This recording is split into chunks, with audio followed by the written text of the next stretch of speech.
નમસ્કાર ઉમેદવાર મિત્રો ટેટની ખુશખબરી છે જાહેર કરવામાં આવશે। જુઓ સંપૂર્ણ માહિતી। ભરતી પ્રક્રિયા ક્યાં સુધીમાં, જૂની પદ્ધતિ કે પછી નવી પદ્ધતિ। મિત્રો માર્કશીટ બાબતે એન્ડ દીપક સર દ્વારા એ મહત્વની ટ્વીટ કરવામાં આવી છે, એના ઉપર પ્રોપર વાત કરવાના છે। ત્રણ મહત્વની ખુશખબરી છે જગ્યાઓ બાબતે। મિત્રો હવે ભરતીમાં વધારો કરવામાં આવશે કે નહીં એ પણ જણાવવાનો છું। ટાટેટના ઉમેદવારો છો અને તમારા માટે ઇમ્પોર્ટન્ટ માહિતી છે, એટલે અંત સુધી માહિતી નિહાળજો। વિડીયો થોડો લાંબો થઈ જવાનો છે। મિત્રો ખાસ જે ચેતનભાઈ દ્વારા આપણને એક મહત્વનું નિવેદન આપવામાં આવ્યું છે, એ ચેતનભાઈનું નિવેદન તમે કાયમી ભરતી માટે તમારો કેટલો સાથ સહકાર છે એ વિડીયો નથી જોયો તો આપણે મૂકેલો છે, જરૂરથી નિહાળજો। એન્ડ એમાં એ લોકોએ જણાવેલું છે કે ભરતી પ્રક્રિયા માટે હવે અગાઉ આપણે શું રણનીતિ છે એના ઉપર પ્રોપર વાત કરેલી છે, તો એ જરૂરથી નિહાળજો। અને મિત્રો આ જગ્યાઓ બાબતે પીડીએફો આવી છે, એની માહિતી માટે ખાસ મિત્રો ટેલિગ્રામ વોટ્સઅપ ગ્રુપ બને જોઈન કરી નાખો। તો શું અપડેટ છે આપણે વિગતવાર માહિતી મેળવીએ। ટાટેટના ઉમેદવારો છે એ અંત સુધી માહિતી નિહાળે। તો પહેલી આપણે મિત્રો માહિતીની શરૂઆત કરીએ। તો ઘણી બધી આપણે આજે માહિતી લઈને આવ્યા છીએ। શું માહિતી છે એના ઉપર પ્રોપર આપણે વાત કરવાના જ છીએ, એટલે અંત સુધી નિહાળશે, અમને પૂરી માહિતી મળી રહેશે। તો તમે અહીંયા સ્ક્રીન ઉપર જોવા મળી રહ્યું છે ભરતી પ્રક્રિયા ક્યાં સુધીમાં કરવામાં આવી શકે છે, જે અહીંયા તમને જોવા મળી રહ્યું છે। જૂની પદ્ધતિથી મેરિટ માન્ય રહેશે કે પછી નવી પદ્ધતિ।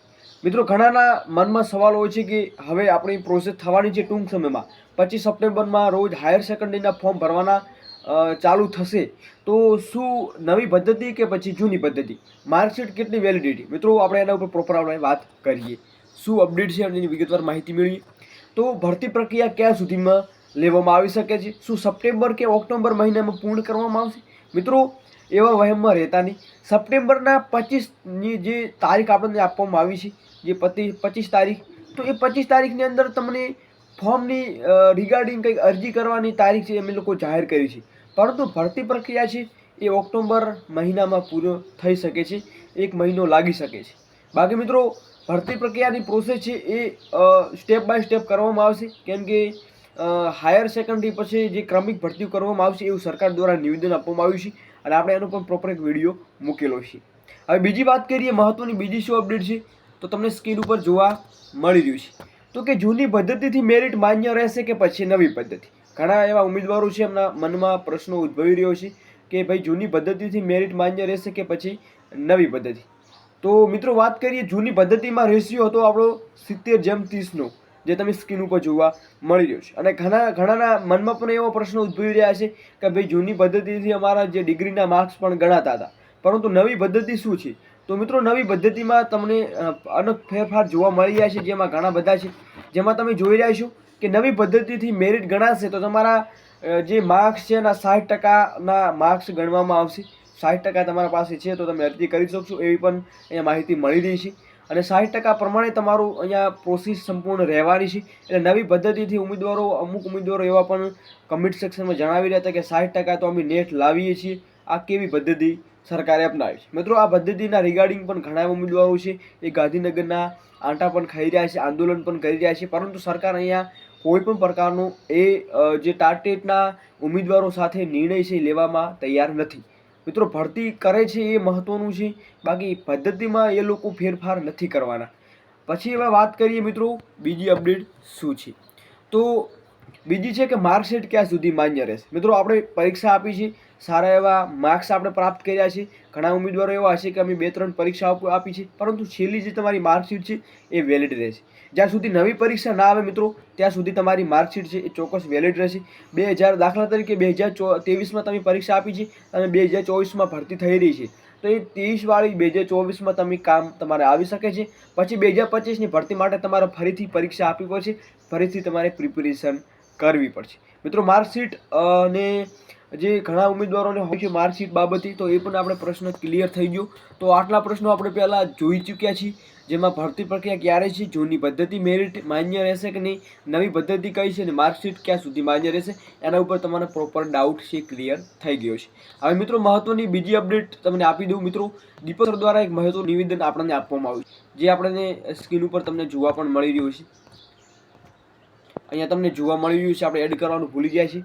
તો દીપક સર દ્વારા મહત્વની અપડેટ આપવામાં આવી છે, ટાટ હાયર સેકન્ડરી ભરતીનું જાહેરનામું સપ્ટેમ્બર માસમાં જ આવશે। મિત્રો એમને અહીંયા તમને સ્ક્રીન ઉપર જોવા મળી રહ્યું છે.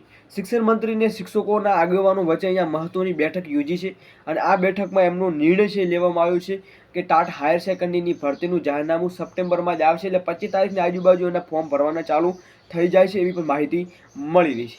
તો દીપક સર દ્વારા જે માહિતી આપવામાં આવે છે એમાં કંઈ ના કંઈ સચ્ચાઈ પણ જોવા આપણને મળતી હોય છે.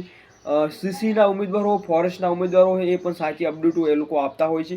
એક પ્રકારનું કહીએ તો કે કાયમી અને જે સરકારીનું છે એક ન્યૂઝ આપણે કહી શકીએ દીપક સરને. તો હવે અપડેટ શું છે, આપણે બીજી અપડેટ, ત્રીજી અપડેટ ઉપર માહિતી મેળવીએ. મિત્રો, જગ્યાઓ આપણે માહિતી મેળવવાના છીએ તો અંત સુધી માહિતી નિહાળજો. તમે જોઈ રહ્યા છો ભાવનગરમાં જગ્યાઓ કેટલી છે.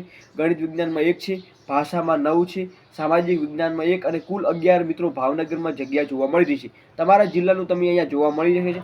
બોટાદ નગરપાલિકાની મિત્રો અહીંયા વાત થઈ રહી છે તો 4 છે ગણિત વિજ્ઞાનમાં, 3 છે ભાષામાં, સામાજિકમાં 0 છે અને 7 કુલ જગ્યાઓ છે. છોટાઉદેપુરની વાત કરીએ 58, ભાષામાં 110, સામાજિક વિજ્ઞાનમાં 128 અને 296 જેટલી કુલ છે. દાહોદની વાત કરીએ મિત્રો, ગણિત વિજ્ઞાનમાં 400, 281 ભાષા, 230 સામાજિક વિજ્ઞાન ને 911 કુલ છે. ડાંગની વાત કરીએ 19 ગણિત વિજ્ઞાન, 15 ભાષા છે, સામાજિક વિજ્ઞાન 43 અને 77 કુલ છે મિત્રો. દ્વારકાની વાત કરીએ મિત્રો 103 ગણિત વિજ્ઞાન, 95 ભાષા અને સામાજિક વિજ્ઞાનમાં 100 અને કુલ અહીંયા 298 જેવી જગ્યાઓ છે, જે મિત્રો નગરપાલિકા કોર્પોરેશનની આપણે વાત કરી રહ્યા છીએ. હવે વાત કરીએ મિત્રો બીજી, તો અમદાવાદમાં 35 ગણિત વિજ્ઞાનમાં, ભાષામાં 71 છે, સામાજિક વિજ્ઞાનમાં 51 છે, કુલ 157. અમદાવાદ કોર્પોરેશનમાં 99 છે, ભાષામાં 54 છે, સામાજિક વિજ્ઞાનમાં 39 છે અને 192 જેવી જગ્યાઓ કુલ જોવા મળી રહી છે. મિત્રો, અમરેલીમાં 137 ગણિત વિજ્ઞાન, 100 ભાષા અને 191 સામાજિક વિજ્ઞાન ને 428 કુલ જોવા મળી રહી છે. અમરેલી નગરપાલિકાની વાત કરીએ મિત્રો 3 ગણિત વિજ્ઞાનની વાત છે, 1 ભાષા છે, સામાજિક વિજ્ઞાનમાં 1 છે અને કુલ 5 અહીંયા જગ્યાઓ જોવા મળી રહી છે. આણંદની વાત કરીએ મિત્રો, ગણિત વિજ્ઞાનમાં 10 છે, ભાષામાં 31 છે, સામાજિક વિજ્ઞાનમાં 104 છે, 205 જગ્યાઓ છે. નગરપાલિકા આણંદની વાત કરીએ 22 જગ્યાઓ ગણિત વિજ્ઞાન, 0 અહીંયા ભાષામાં જોવા મળી રહી છે, 5 સામાજિક વિજ્ઞાન અને 27 કુલ જગ્યાઓ અહીંયા જોવા તમને મળી રહી છે. મિત્રો, એવી રીતે અંજારની વાત કરીએ તો અંજારમાં નગરપાલિકામાં 3 જેવી ગણિત વિજ્ઞાન, ભાષામાં 1, 3 સામાજિક, 7 કુલ છે. અંકલેશ્વર નગરપાલિકા 5, 2 ભાષા, 4 સામાજિક વિજ્ઞાન અને 11 કુલ જોવા મળી રહ્યું છે. બનાસકાંઠામાં 189 જગ્યા છે, 214 ભાષામાં છે, સામાજિક વિજ્ઞાનમાં 240 છે અને 614. મિત્રો, અહીંયા તમે જોઈ લો કે બનાસકાંઠામાં જગ્યાઓ ખૂબ ખાલી પડી છે. ભરૂચમાં વાત કરીએ 107 ગણિત વિજ્ઞાન, 113 ભાષા, 124 સામાજિક વિજ્ઞાન, 344 કુલ છે. ભરૂચમાં વાત કરીએ નગરપાલિકાને 3 ગણિત વિજ્ઞાન, 2 ભાષા, સામાજિક વિજ્ઞાન 4 અને કુલ 9 જગ્યાઓ જોવા મળી રહી છે.